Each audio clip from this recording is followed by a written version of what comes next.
Was I wrong about Assassin's Creed Mirage? I think so. My first impressions of the game are generally pretty good. Being around 10 hours into the game so far, AC Mirage seems to be living up to what I hoped it would be. It's exceeded my expectations because I had no expectations. After the last few games and kind of the last 10 years of Assassin's Creed being what it was, my hope with the series dwindled down, and this is actually a breath of fresh air. So far, Assassin's Creed Mirage seems to be a game that does understand the fundamental DNA of what Assassin's Creed always used to be. That being order versus chaos, freedom versus control, the Assassins versus the Templars, in this case the Order of Ancients versus the Hidden Ones, and how each side can be morally grey in their own way, how the writing of the story would pose the question, which side really is the inherently good or inherently evil side? Why do they do what they do? And the fact that both sides have the same goal, just have completely different means. You know, I think so far Assassin's Creed Mirage seems to be exploring that question quite well. As I said, this video is my first impressions of Assassin's Creed Mirage. I will be dropping a full in-depth analysis / review on this game when I finish it. But so far, I just want to give my thoughts, kind of give a teaser to what the review is going to be, and, you know, how do I feel the game's going for me so far. I have good things to say, and I do have less good things to say. We're going to be talking about gameplay as well as story. So if you like what you see and you want to stay up to date with everything Assassin's Creed, then press the subscribe button so you don't miss a video from me. Let's get into this. So I want to start off with gameplay and specifically open world. Baghdad as a city is classic Assassin's Creed. I was originally worried that there wouldn't be anything to do in the cities, and again it would be bland, but to be honest, with a mixture of collectibles, the Tales of Baghdad side missions, as well as a fairly interactable environment, I do actually think the open world is pretty good, and I think it could even rival open worlds such as Constantinople from Revelations, Rome from Brotherhood, and earlier cities from AC1 such as Jerusalem and Damascus. Along with everything I've mentioned about open worlds, the seamless traversal of parkour through the city makes for it to be even more engaging, and on top of that, the game as well as the open world incentivizes you to use social stealth quite a lot, so you are really interacting with the environment around you, and that's what Assassin's Creed has always been about. Baghdad as a city purely, I would say, is a 10 out of 10 city. But of course, if we're talking about the whole open world, we do have to talk about the wilderness around it, the deserts, the small villages, as well as Anbar town. Now, Anbar town's just another version of Baghdad. It's smaller, but it's dense, there's stuff to do. It's basically an extension of Baghdad, so I would basically group that in with Baghdad. But for the wilderness, I do have a few thoughts. While playing around with quests in the wilderness, I kind of find that it suffers from the same thing that Odyssey, Valhalla, and Origins suffered from. A massive open world where you're basically just running from one straight line to the other because there's nothing in the world to really do. It's completely different when you're in a big dense city because everything's condensed, packed together. But when you're in a wilderness type setting and there isn't really much around, it's like, okay, I'm just going to use this area to get to my destination and that's kind of it. But then it's like, well, you could just fast travel. And I do find myself fast traveling in this game a lot just to save myself the time of riding my horse or camel through the wilderness. Sure, there are things to do within the wilderness. There's oases you can visit, there are caves, and that's great. But there's so much more in the city, and it kind of doesn't really make you want to leave the city at all because, again, it's completely bare bones compared to the city to me. I think this game would be much better if it was purely focused on Baghdad and then you could fast travel to Anbar, the smaller town, but there was no wilderness to explore, and then maybe if you do want to be out in the wilderness at some point, it could be story-centric moments that do take you then out of the city. I think the whole open wilderness is just needless, and it kind of just breaks that satisfying solid flow of things to do, and then you're running around in a straight line and you're like, okay, this is boring now. I find at times gameplay can be fairly repetitive. A lot of quests basically just send you to bandit camps. Or glorified bandit camps. You'll enter a location, you'll have to steal an artifact or assassinate a target, and you infiltrate in the same way. You get a key, you get in, and you get out. It's fun for a while, but after doing it 10 times in a row, it can get slightly boring. Now, main story-wise, it's not just full of these things, but if you want to do side contracts, or you want to go and find some gear around the world, it's all going to be pretty much the same thing. If you mix main story with side content, along with Tales Tales of Baghdad side missions, the gameplay to me can still feel varied enough not to get bored, but if you go around doing the same sort of things over and over, I think it can get very repetitive. I'm not really saying that as a criticism per se, I'm just kind of giving my thoughts as it is right now. Quick editor's note, just something I want to add on top of that. I think what I'm trying to say here is there's enough of variety with different things to do within the game, such as the Tales of Baghdad, such as bandit camps, such as the main story, that if you mix it up, you're not going to get bored. So I suppose this is more of a suggested way of playing. Don't do one thing over and over because it will feel repetitive, whereas if you mix it up more, there's enough variety within the game to keep you on your toes. Pickpocketing within the open world to me is a very engaging and fun addition to the game. It reminds me a lot of the assassination minigame that you'd have in Valhalla. Again, it's just that interactivity within the open world, and I do especially like the artifacts that you can pickpocket from certain individuals to then bring to Derwis or Dervis, however you want to say his name. So when it comes to gameplay overall, I haven't got too many complaints. I'm enjoying it. It feels fun to explore the world, but I will mention one thing that I think was just really fucking weird and stupid. During the 40 Thieves questline, and I know it is a DLC questline for the deluxe edition, but it is still present within the game, so it still deserves criticism where criticism is due. I won't spoil too much of the story, but you do face off against an opponent with a flaming sword. Yes, it's a sword, and it's just on fire for no reason other than the fact that it's a fucking flaming sword. And it just makes me think like,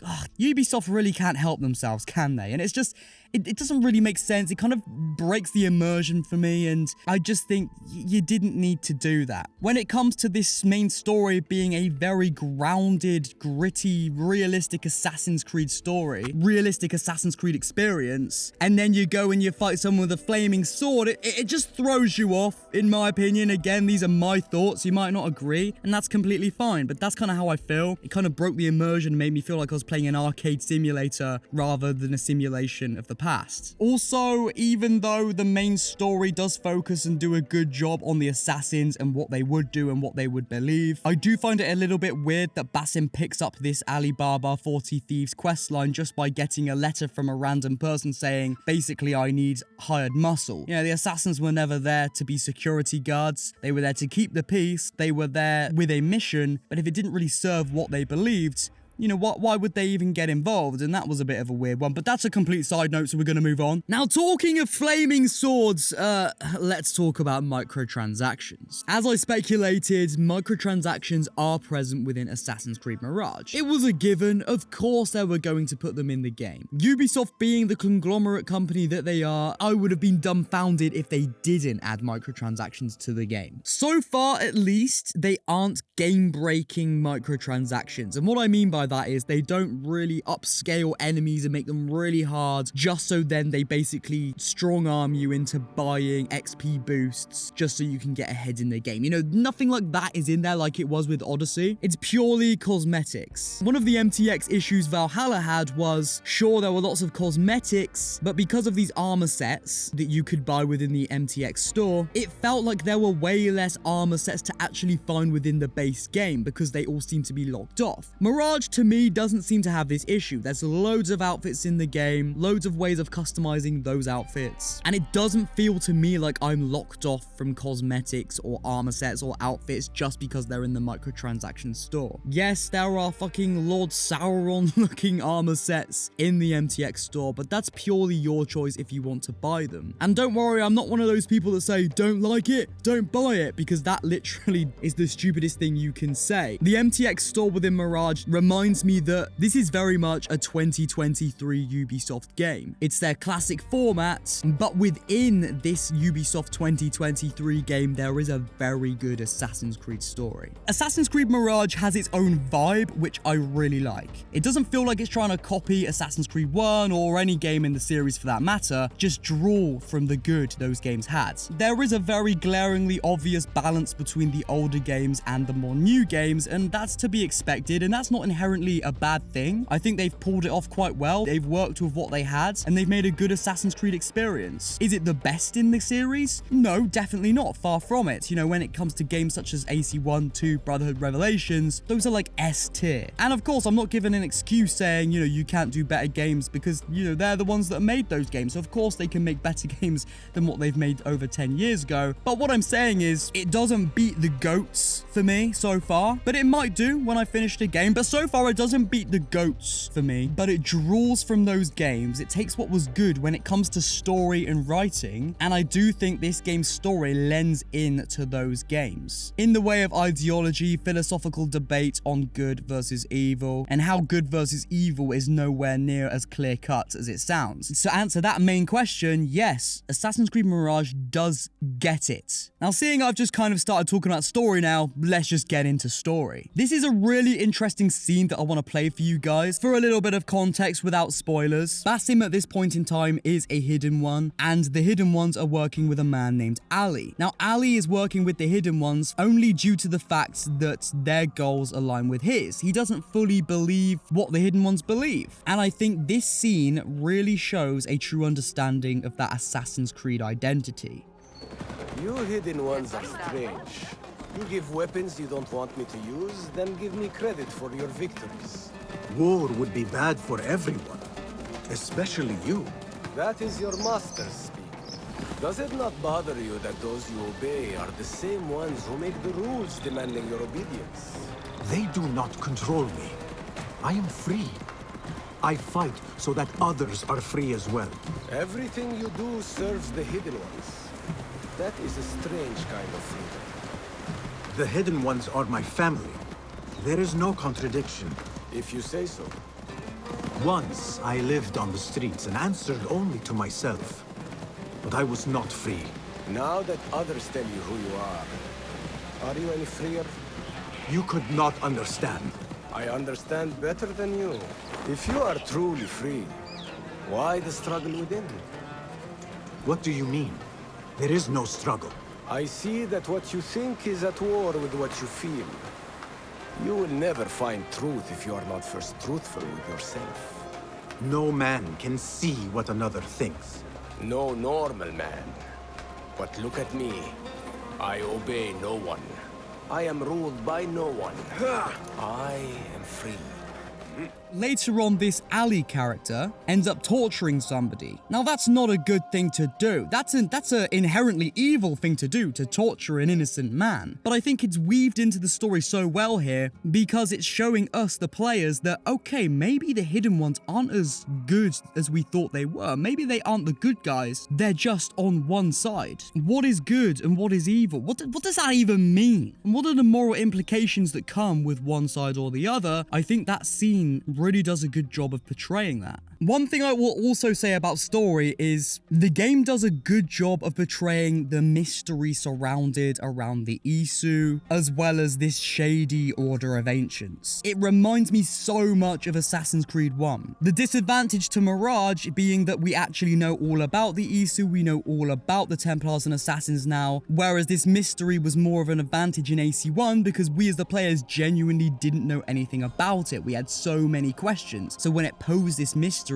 these questions, we were asking them along with the characters. Whereas now it's more of an outside perspective. We do know the answer to these questions, but we're watching a character learn as he goes. So there's less relatability there with the story, but it does still do a good job of posing that mystery, making everything seem not as it seems, which is exactly what the older games did. So those are my thoughts so far, my first impressions. Now, as I play the game more and see more of the story, I'm gonna have many more opinions, answers, things may change here and there, and that's completely fine because obviously my main analysis of this game will be coming very soon. It's going to be a long video and it's going to be very in-depth, so stay tuned for that one, especially if you're waiting on buying this game to see what the reviews are like. What do you guys think about Mirage so far if you're playing it? Let me know your thoughts in the comments. Do you agree with me in some aspects or do you disagree? Let me know, let's get a conversation going and build that AC community. I love you guys, mate. The father of understanding guide us. I will see you soon.